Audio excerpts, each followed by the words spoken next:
Hi, I'm Charlotte Jensen, and this is my video lesson with Charity. So I will be teaching her salsa dancing. So before Charity comes, we're going to be dancing in the STC.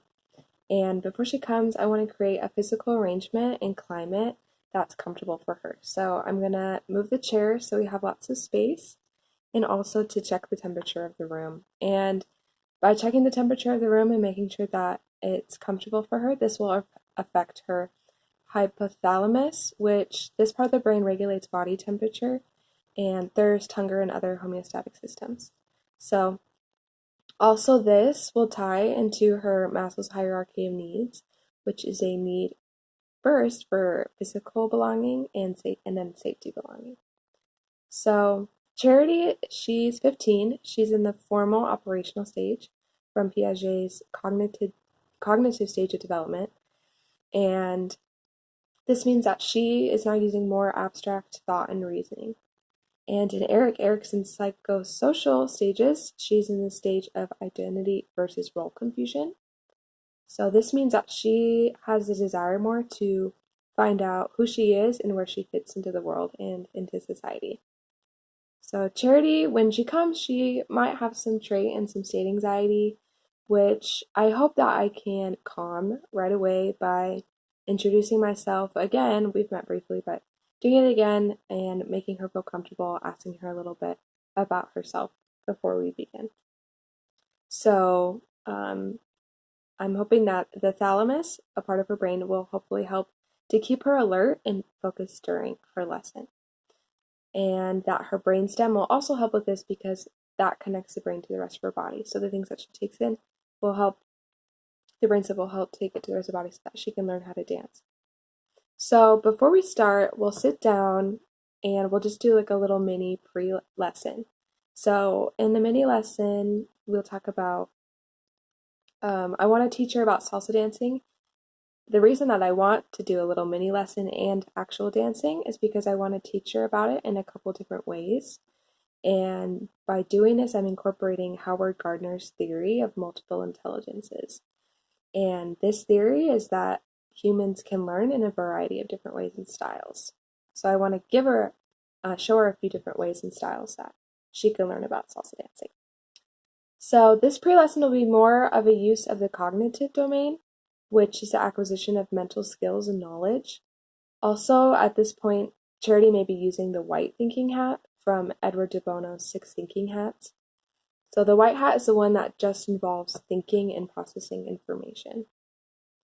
And I will pre-assess her what is in her schema and long-term memory about salsa dancing.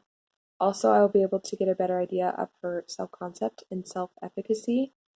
And self-efficacy is a concept that came from Albert Bandura, which is your belief in your own abilities to succeed in a task. And I will pre-assess how confident she feels in being able to salsa dance successfully.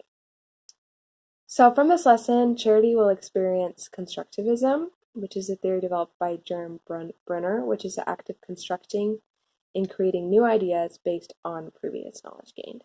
So assimilation will occur as she takes in the new information and incorporates it into her already existing knowledge. And accommodation is what will happen if the new knowledge that she receives causes her to change her already existing schema.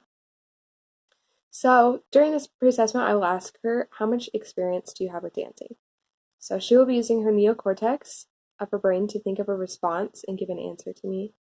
And the response will give me an idea of her personal theory with salsa dancing, which is her theory about dancing based on the previous experiences that she has had with it. So I'll be able to know now, if she really feels comfortable with dancing or if she doesn't, or maybe she loves it and has done it a ton. So this will help me know what I need to do as a teacher from that point on. And also from there, I may then be able to clear up any misconceptions that she has about salsa dancing. So I will then ask, what do you know about salsa dancing? So here I may see instances of decay where she may have learned something previously about salsa dancing, but over time those memories have faded. And some interference may also occur. She may say something that she thinks is salsa dancing, but it's actually a different type of dance. So I will also help her with any undergeneralizations that she might have. For example, she might say, well, aren't Latins the only ones that salsa dance? And an overgeneralization, she may say, oh, the salsas always dance with a partner. So I'll be able to clear up those for her, and we will discuss defining and correlational characteristics of salsa dancing. So a defining characteristic that I'll share with her is that in the salsa, the beat always goes 1, 2, 3, 5, 6, 7. And a correlational characteristic of the history of salsa dancing is that it originated in Cuba. And that's correlational because there are also other types of dances that originated in Cuba. And in this part of the lesson, I will be using information language rather than control language. So I'm hoping that she will be able to accomplish the dance steps in the next part of the lesson, and that it is something in her zone of proximal development, which means that it's something she's able to accomplish with some guidance. So hopefully by the conclusion of this little mini lesson, Charity, her individual physical state, she will be more calm and she'll be ready and prepared to dance. So the first thing, we're going to stand up and go to probably the middle of the room, and I'm going to put on the music and use visualization. So I'm just going to have her watch me do the dance first alone, and she will be using the occipital lobe because that part of the lobe of the brain is the part that takes in visual information and interprets what they're seeing. So the dance that I will be doing will be the prototype, or like the example for what we want to accomplish by the end of the lesson. So she'll be able to see that and take that in. And this is direct instruction because just I, the teacher, will be dancing and while she observes and learns. So the hippocampus will be in action here. The hippocampus will be helping her memorize the steps to the dance and storing them into her short-term memory. And as she continues to practice, hopefully they will be eventually stored more into her long-term memory. So after I show her the dance, Charity will dance alongside me and try and copy what I do. So I will be using cueing to help her know when to begin and how to move her feet. I'll be counting, will be the cueing. I'll go 1, 2, 3, 5, 6, 7, and that way she'll know when to start and when to move her feet. So she may develop some contagious behaviors in this point because she'll be watching me dance, and she might start counting to herself also. She may move her hips or her feet in a similar way to how I show her. And this will be a use of the psychomotor domain, which is the utilizing of motor skills and coordinating them. And she will be using her motor cortex, which is a region of the cerebral cortex of the brain, while dancing. And the motor cortex is in use because it is in charge of the execution and planning of voluntary movement. So she will also be using her cerebellum, and this is a part of the brain that deals with good coordination and timing, as well as her temporal lobe will be active as she listens and interprets the music and rhythm as she hears it. So she will assign meaning to those sounds, and she may dance to the beat wrong, which this would be an example of a negative instance, and she may do it right, which would be an example of a positive instance. So if she keeps repeating the same movement wrong over and over again, this would be a failure to store because the wrong move keeps reappearing in her short-term memory and the right way has not yet made it to her long-term memory. So the music will act as a stimulus because it may elicit a response in her sensory register, and the counting, the 1, 2, 3, 5, 6, 7 will be like a mnemonic device. And this is a mnemonic device because it will help her to remember the beat. So after we dance side by side and we practice, I want to avoid learned helplessness because Charity might be really reliant on watching me. So I want to make sure that she has it down for herself. So now I will have her dance without me for a little while. So here she will transfer what she's learned from me and will be applying what she has learned, which is the third level in Bloom's taxonomy. And this will activate the amygdala, which processes strong emotions such as fear. She may feel uncomfortable and fearful to do the dance alone. And this will be a use of the affective domain, because that is the domain that involves more of your feelings and your emotions. And something that she may do, she may imagine that she's in front of an imaginary audience. And this may or may not calm her state anxiety. And because of these new emotions, she may experience hot cognition, which is thinking influenced by emotion rather than logical reasoning. So if this happens, she may also use self-regulation. And self-regulation, which is her ability to calm herself down even though she feels frustrated or flustered. So overall, she may get flustered, and then using self-regulation, I'll see if she calms down or not. And as she dances alone, there may be failure to retrieve. And this is because she may have remembered that I taught her some of the steps, but she may stumble and have difficulty doing them by herself. So I may have to kind of guide her, but hopefully I can help avoid, like I said, learned helplessness. So if she does the steps, this would be a positive instance, and then I will give her positive reinforcement as she dances, which will hopefully help her gain higher self-esteem and self-confidence, and that she will be more confident in her abilities to dance.